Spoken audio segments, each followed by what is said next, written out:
Therefore, a party seeking to vote if a vote recount must satisfy court that there were numerical expressions, there were errors in the tally. The applicant ought to have prepared a better application for this particular application.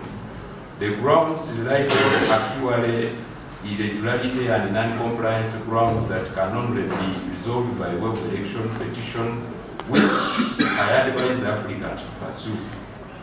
Resultantly, I dismiss the application with the courts. The respondent, the security for costs deposited by the applicant shall recover the costs incurred by the respondents after taxation of their respective bill of costs. Ekisinga byonna abantu b'e Kassanda North bawonye pressure ebadde nnene nnyo okuva akalulu kano lwe kaggwa ekisooka akalulu baakakwatamu abantu pressure baali tebagisuubira ne tugenda ku ttale center kumpi twamalayo ennaku 2 ng'omuvubuka ataddewo embeera abalina okunnangirira eri munene ataakubira returning officer.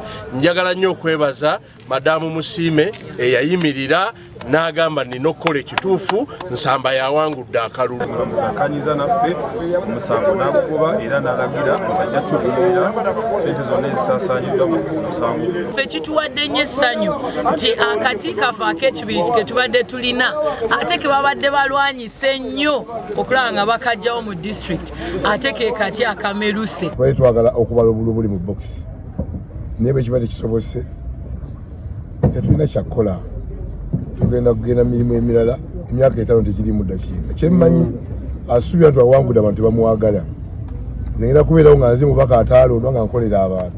Si omutima gwange tegubadde mu kujulira, tegubadde mu sinaba kukifuna mupozi ng'abaana abalooya banziza ebbali ne bampa swedinga. Manyi right now omutima gwange guli contented.